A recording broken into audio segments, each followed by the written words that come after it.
Albert Einstein once said, everybody's a genius. But if you judge a fish by its ability to climb a tree, it will live its whole life believing that it is stupid.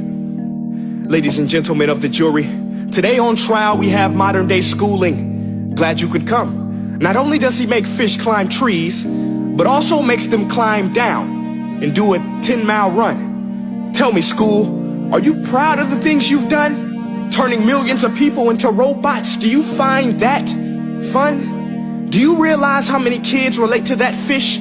Swimming upstream in class, never finding their gifts, thinking they are stupid, believing they are useless? Well, the time has come, no more excuses. I call school to the stand and accuse him of killing creativity, individuality, and being intellectually abusive. He's an ancient institution that has outlived his usage.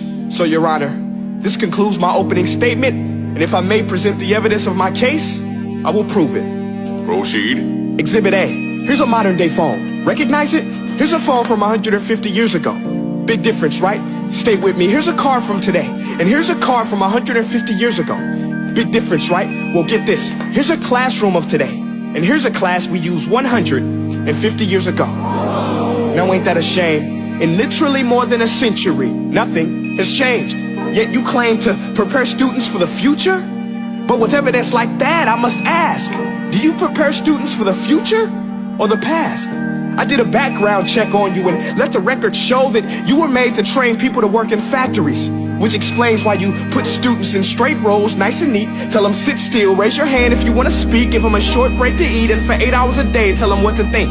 Oh, and make them compete to get an A letter which determines product quality, hence grade A of meat.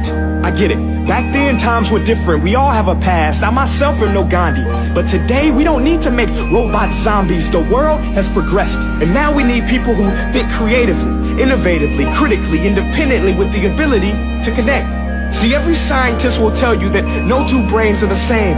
And every parent with 2 or more children will confirm that claim. So please explain why you treat students like cookie cutter frames or snapback hats, giving them this one-size-fits-all crap. Watch your language. Sorry, Your Honor, but if a doctor prescribed the exact same medicine to all of his patients, the results will be tragic. So many people will get sick, yet when it comes to school, this is exactly what happens. This educational malpractice, where one teacher stands in front of 20 kids, each one having different strengths, different needs, different gifts, different dreams, and you teach the same thing the same way? That's horrific. Ladies and gentlemen, the defendant should not be acquitted. This may be one of the worst criminal offenses ever to be committed. And let's mention the way you treat your employees. Objection. Overruled. I want to hear this. It's a shame. I mean, teachers have the most important job on the planet, yet they're underpaid? No wonder so many students are short-changed. Let's be honest.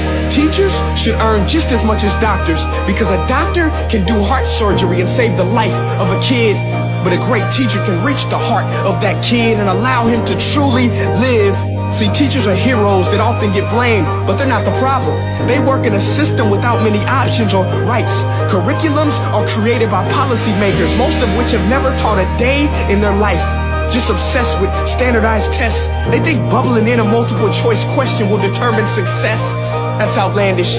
In fact, these tests are too cruel to be used and should be abandoned, but don't take my word for it. Take Frederick J. Kelly, the man who invented standardized testing, who said, and I quote, "These tests are too cruel to be used and should be abandoned." Ladies and gentlemen of the jury, if we continue down this road, the results will be lethal. I don't have much faith in school, but I do have faith in people. And if we can customize healthcare, cars, and Facebook pages, then it is our duty to do the same for education, to upgrade and change and do away with school spirit, because that's useless. Unless we're working to bring the spirit out of each and every student, that should be our task. No more Common Core. Instead, let's reach the core of every heart in every class. Sure, math is important, but no more than art or dance. Let's give every gift an equal chance. I know this sounds like a dream, but countries like Finland are doing impressive things. They have shorter school days. Teachers make a decent wage. Homework is non-existent, and they focus on collaboration instead of competition. But here's the kicker, boys and girls. Their educational system outperforms every other country in the world. Other places like Singapore are succeeding rapidly. Schools like Montessori, programs like Khan Academy. There is no single solution, but let's get moving. Because while students may be 20% of our population, they are 100% of our future. So let's attend to their dreams, and there's no telling what we can achieve. This is a world in which I believe, a world where fish are no longer forced to climb trees. I'll rest my case.